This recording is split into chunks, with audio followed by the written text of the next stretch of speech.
I stand before you as an economic developer, and we have a room full of economic developers because the primary facet for economic development is the balance between the human resource needs of our businesses and the income needs of our residents. That's our focus. There's other things we look at, and Dolores covered a lot of that. I'm going to stick primarily to those two areas, the needs of our employers and the population in our area. Before I start, I need to remind you that over on that table is it a card? QR code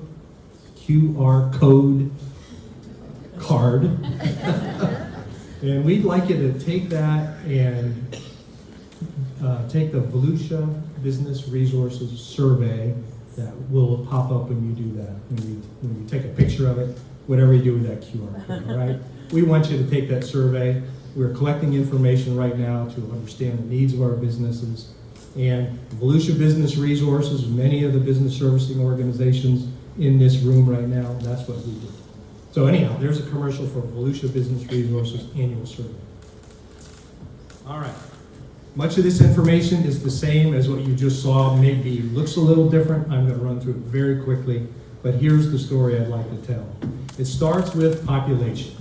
As many of you already know, and this is a map of population change across the country, Florida was #1 last year in terms of population growth. So that's where we start the journey, and if you look at our own community, it was the same pattern. As a matter of fact, if you look at the last growth rate on our chart here, it's 2% versus the 1.9% that you saw for the entire state of Florida. So population is growing. Population, and the working age population, they need jobs. So that's a demand side. So the other side, the supply side, is the employment side. What's been going on with employment across our nation? Well, for the most part, other than 2 states in the Northeast, everybody is growing slightly or substantially, and Florida here, once again, is #5, tied with a few others, but #5 in the nation in terms of employment growth. So a good statistic, and it looks like good balance between population and jobs. This is a slide that depicts what's going on locally, and I've included both Flagler and Volusia County in these slides. But as you can see, over the 3 years since just prior to the pandemic, we've seen 9.4% growth in employment in our community. Flatline, 1% per year, very substantial growth. And again, with the population changes we're seeing, this is good news for both sides, employer needs and the personal needs of people moving here. And just to make a note, those top 3 lines, 50% of all employment resides in those industries. So if you represent those industries here, you are extremely important, an extremely important part of our community. If you want to see what's happened in specific industry groups, here's what the growth is in specific industry groups. You can see on the top with healthcare and education, a substantial 16% growth. We have professional services growing in double digits as well, but if you go down a little bit farther, you see a very large number, 49%. Happens to be in transportation, logistics, and that's no surprise with all of the large distribution facilities you see coming into the county right now. And that's going to continue. We have several logistics parks that are being developed, and this will continue to grow. So it's a big percentage, but it's only 2,600 jobs if you go to the top 3, again, dwarfed by these top 3 industries. But the good news is, for the most part, good growth across the board. So when you have population coming, you have jobs being created, that's a good match. This chart tells you whether or not that is true, and the answer is yes, it is. We see very stable employment and fairly low unemployment now for sustained period of time. And so that yellow patch, strip, this is Helga's chart, that yellow strip in there gives you a good picture of the health of our community in terms of the balance between population, employable population, and the employer's needs. So it looks good, but you have to sustain that. And when you sustain that, you need to keep your eye on what's going on with demographics. What are the shifts that will affect either side of that equation?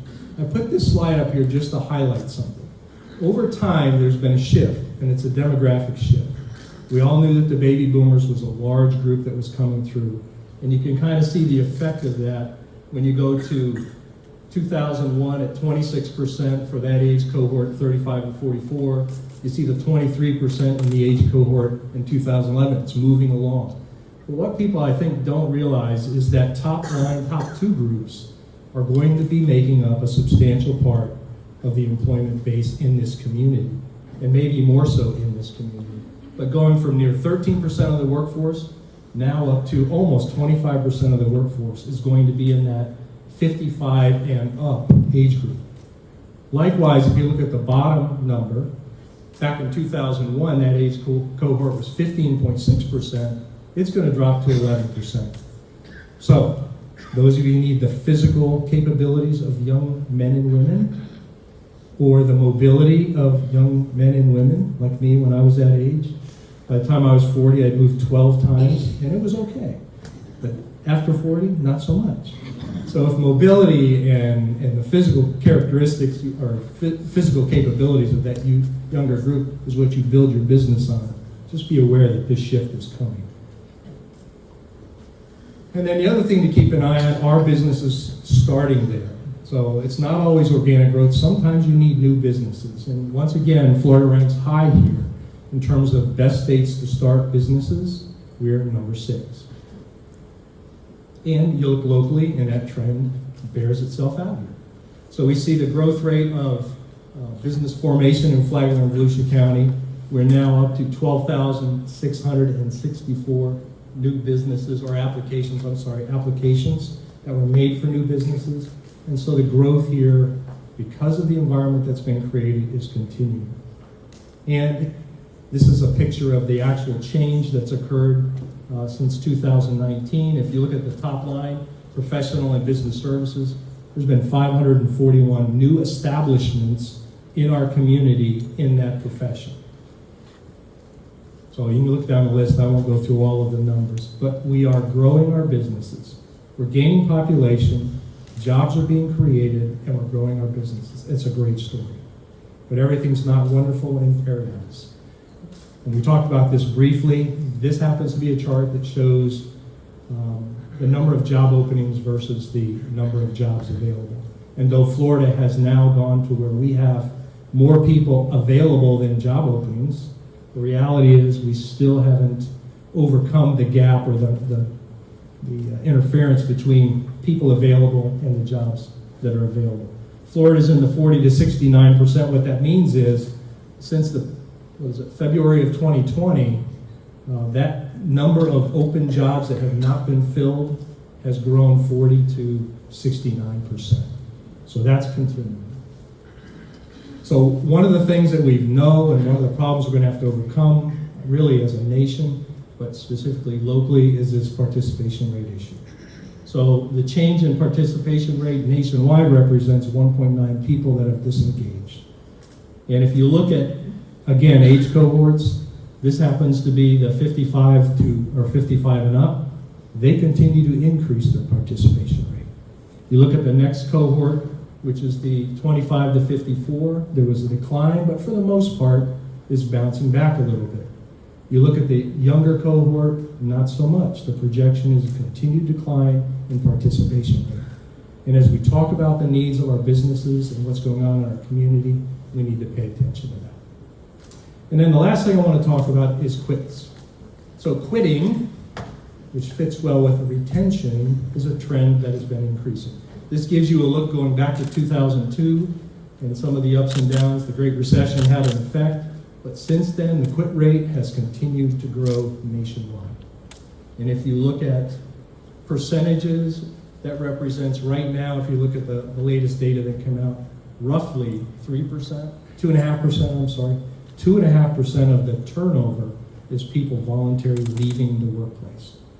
And that's something employers and a community needs to look at and address. So with that, I will close my discussion, but there's great news for our community in terms of population growth, business growth, and there's things to work on with regard to participation rate, retention issues, And I'm just thrilled to be here with this large group to start working on those problems. So thank you.